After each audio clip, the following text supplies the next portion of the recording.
Alors, bonjour à tout le monde, salut tous les ATS. De cette fois-ci, deuxième partie de la vidéo sur la classe prépa. Et aujourd'hui, je vais vous parler de mon expérience personnelle en classe ATS. Donc, je vais commencer par les généralités. Déjà, il faut savoir qu'il y a 32 classes ATS en France, chacune avec environ 30 élèves, voire plus. Ça peut aller à 40, ça peut aller à 20, ça dépend de la prépa où vous vous trouvez. Et moi, personnellement, dans ma classe, on était 20 étudiants. Un peu moins vers la fin à cause des abandons, tout ça, ça a été compliqué. Mais au final, on était 17. Donc voilà. Ce qui fait au total 1050 ou 1100 étudiants à peu près en France. Et au concours, il y a 1000 étudiants tout pile, un peu moins, un peu plus, qui passent le concours. Alors parmi ces chiffres, on a 44% de DUT. Donc ça peut être des DUT génie mécanique, je pense pour la plupart, des DUT mesures physiques, des DUT énergie. On a aussi des BTS CPI. C'est 50% à peu près de BTS en prépa. Et après on a 6% d'autres étudiants. Ça peut être des licences, des L3, des L2, des licences pro, des personnes qui viennent du monde du travail, qui ont fait d'autres parcours avant. Et donc voilà. Et si on remonte encore un peu avant, on trouve 55% d'étudiants qui viennent d'un bac S comme moi, 30% qui viennent de STI et 10% quand même de bac pro. Donc je pense que quand on prend les étudiants qui viennent de bac pro, c'est sûr si vous venez de bac pro que vous allez avoir énormément de difficultés sur le plan mathématique, physique, par rapport à quelqu'un qui vient de bac S, qui a déjà un gros bagage dans ces matières. Donc c'est sûr.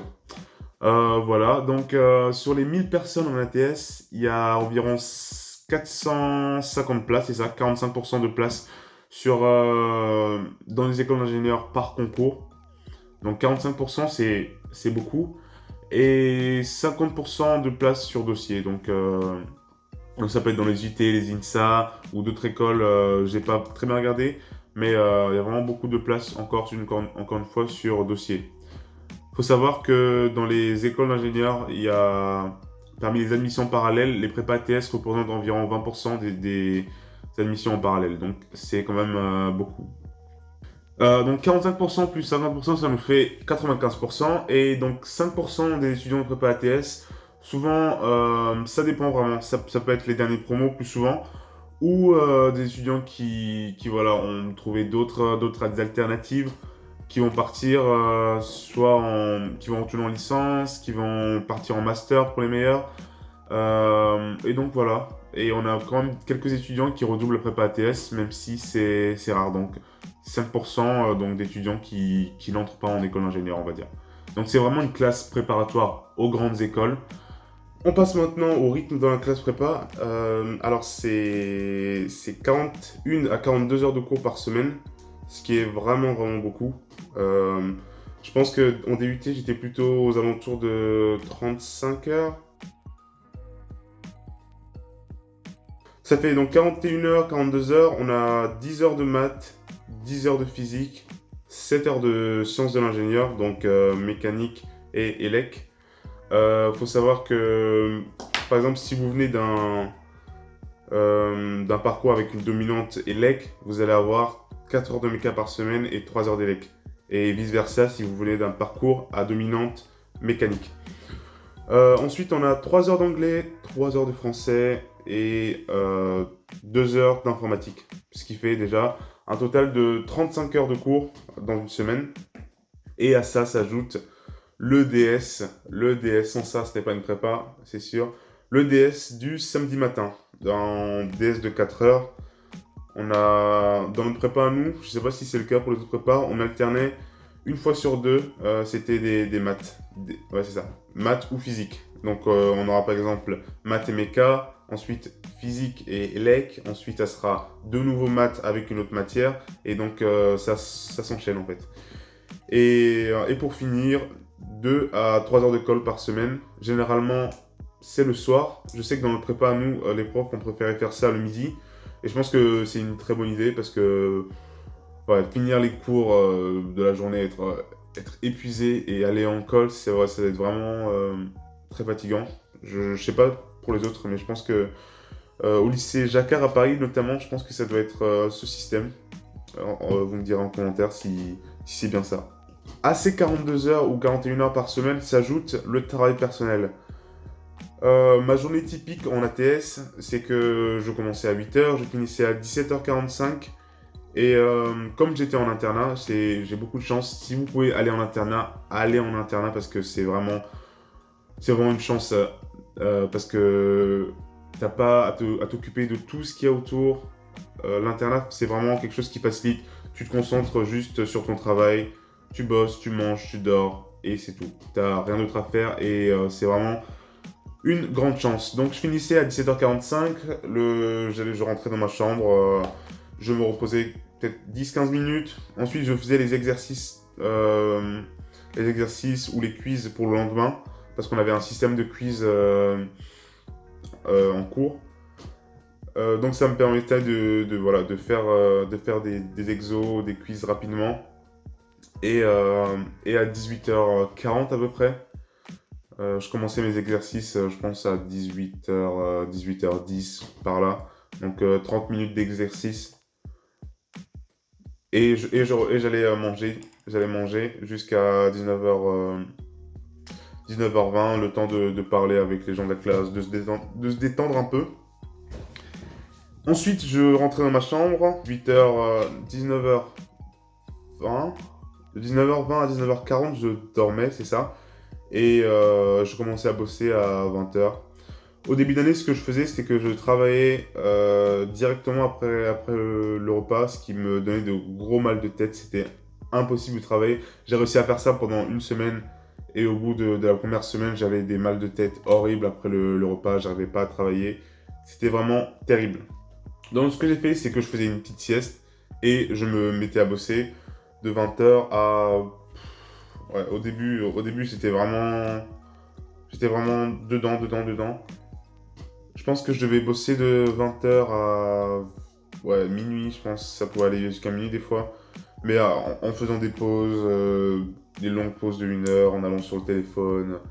Voilà, c'était pas la meilleure des solutions, on va dire. Et ce temps de boulot, s'il pouvait aller jusqu'à 1h du matin, le vendredi. Je me rappelle que les premiers vendredis avant les DS, donc parce que samedi matin c'est le DS, donc vendredi soir, c'était des grosses révisions. Je me rappelais que je pouvais aller jusqu'à 1h du matin et me réveiller la veille du DS. Fatigué, j'allais en DS, je faisais le DS, et après le DS, qui se terminait, qui se terminait souvent à midi. Après ça, je dormais jusqu'à 14h, je me réveillais, je me faisais à manger. Et je profitais du reste du samedi pour me détendre, pour me reposer. Souvent, je rentrais chez moi ou des choses comme ça. Et dimanche, rebelote, je bossais un peu.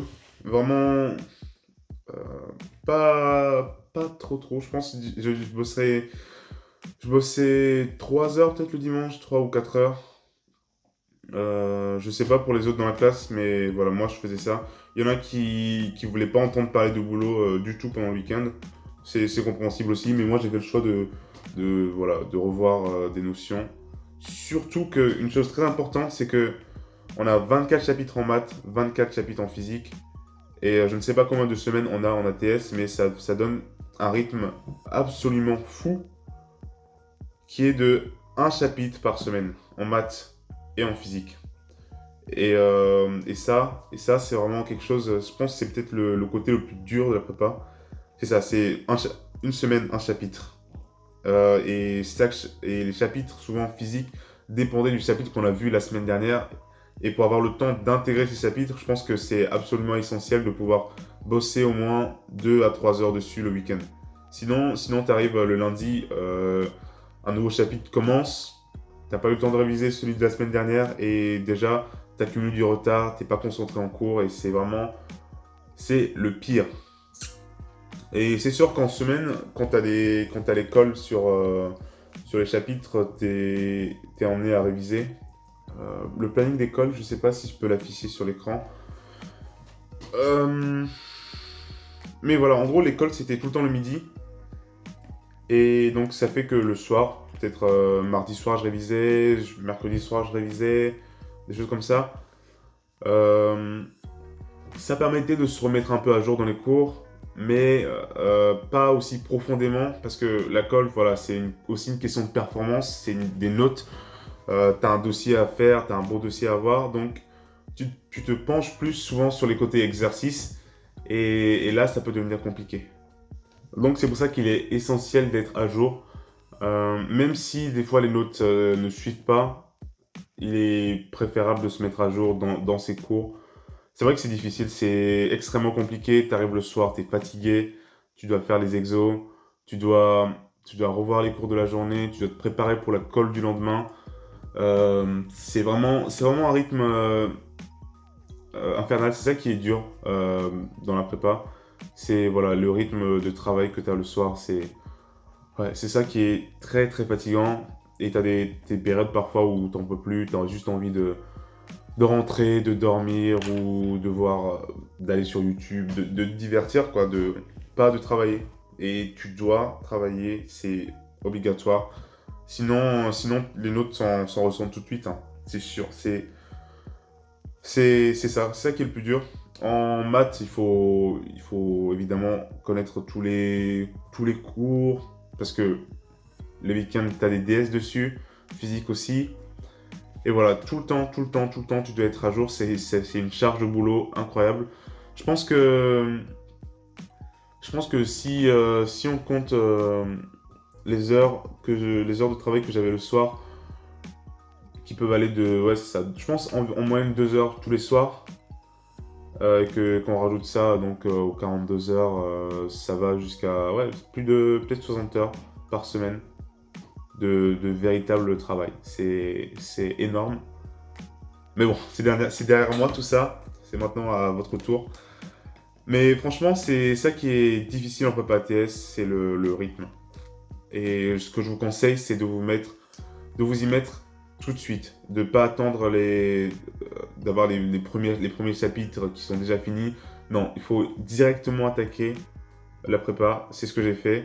Sinon le retard que tu prends, ça devient ingérable et tu es obligé d'attendre parfois des vacances pour pouvoir te mettre un peu à jour. Et, euh, et croyez-moi, il faut s'y mettre tout de suite, sous peine de surcharge. Ensuite, pour ce qui concerne l'ambiance en prépa ATS, bon, c'est une ambiance normale, hein. On était 17, donc je pense que mon ambiance dans ma classe est forcément différente de l'ambiance qu'il y a dans une classe de 40 étudiants.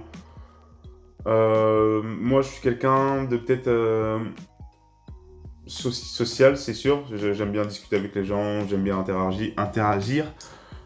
Mais en cours, quand j'aime bien être seul, j'aime pas avoir quelqu'un à côté de moi qui me parle ou des choses comme ça. J'aime bien être concentré sur ce que je fais en cours, même si des fois c'est pas dur, même si des fois la veille je me suis couché hyper tard. J'aime bien être voilà, concentré dans ce que je fais. Et donc souvent en cours, je me mettais au premier rang et je me mettais tout seul. Bien sûr, il y avait quelqu'un à côté de moi, mais voilà, j'évitais de parler, sauf quand le cours vraiment devenait totalement imbuvable. Et au Oui, niveau, c'est au ça. niveau compétitivité dans la classe, je dirais que elle se ressent pas forcément en général, mais plutôt dans le top promo de la classe. Donc sur les 17, on avait je dirais les 7 premiers qui étaient très compétitifs. Euh, et moi personnellement, comme je suis aussi assez compétiteur, j'adore les défis, j'aime bien, voilà, j'aime bien être poussé, j'aime bien être tiré. Et c'est quelque chose qui m'a motivé pendant toute l'année de me dire, oh, j'aimerais bien avoir cette note-là, j'aimerais bien être dans le top 5 pour ce DS, j'aimerais bien être dans le top 3 pour ce DS-là, j'aimerais bien avoir telle note pour ceci, j'aimerais... Voilà. C'est ça qui m'a motivé aussi dans la TS parce que je suis très compétiteur. Forcément, si on n'est pas compétiteur et qu'on se retrouve dans le dernier quart de la classe, ça devient compliqué et il faut se trouver des motivations. Sinon, ça devient un enfer très très vite. Et donc voilà, j'étais classé quatrième dans ma classe. Les deux premiers, ils étaient très forts. Le troisième, il était fort. Et moi, donc, j'essayais de m'accrocher, de pas être largué en termes de points. Le premier, il avait une moyenne de 16. Ensuite, le deuxième, il avait une moyenne de 15. Le troisième, une moyenne de 13,9, 14, on va dire. Et moi, j'avais une moyenne de 13,3. Donc, j'essayais de m'accrocher, de ne pas être largué. Et derrière moi, les moyennes, c'était 12,7 et 12 aussi, je me rappelle bien. Donc, toute l'année, j'ai essayé d'être compétitif. J'aime bien parler aux gens, donc en dehors des cours, bien sûr, j'aime bien parler aux gens. Donc, j'avais aucun mal à demander, par exemple, de l'aide au premier de la classe. Et il m'aidait. Au deuxième de la classe, il m'aidait. Enfin, voilà. Si quelqu'un venait me demander de l'aide, je l'aiderais sans souci. Ouais, voilà, il n'y a pas d'animosité, enfin ouais, comme dans les grosses prépas. Euh, Après, voilà, ça dépend. Je pense que tout dépend encore de la classe prépa. Il y a certaines classes prépa où tu peux demander des cours à quelqu'un, il va pas te les donner, c'est sûr. C'est sûr que ça existe. Je pense que dans les meilleures prépas, ça doit être comme ça. Je pense notamment à Joliot-Curie. Bon, je ne crache pas sur Joliot-Curie, j'ai juste entendu ça.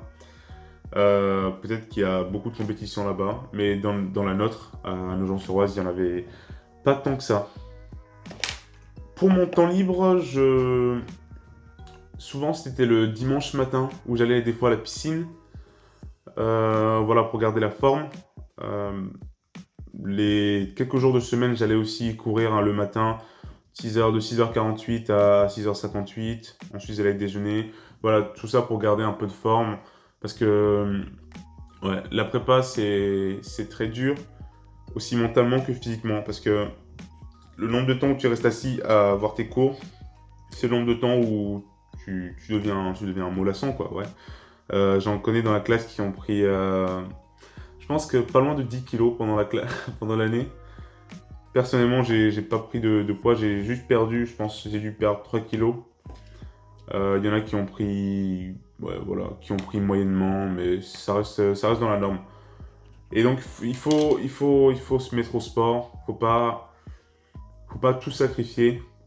Et après, ouais, c'est super dur, c'est sûr, mais faut rester dans le coup. Donc, j'ai fait une soirée dans l'année avec les gars de la classe. Le reste du temps, je me disais toujours, il faut que je bosse, il faut que je bosse, il faut que je bosse. Et ça s'est passé comme ça. J'ai joué deux, trois fois au foot avec eux aussi. Quelques après-midi où on finissait à 15h30. J'ai pu jouer au foot, me vider un peu la tête. Sinon, le reste du temps, j'étais dans ma chambre sur mon téléphone. Ce qui n'était pas bien. Mais bon, je compensais le matin par un peu de sport et le week-end aussi. Donc ça va, je dirais. Et ce sera tout pour cette vidéo. Je pense que j'ai dit le maximum. Après, voilà, si vous avez encore des questions, n'hésitez pas à me les poser en commentaire. Soit je ferai une autre vidéo s'il y en a vraiment beaucoup, soit j'y répondrai tout de suite. Et à la prochaine.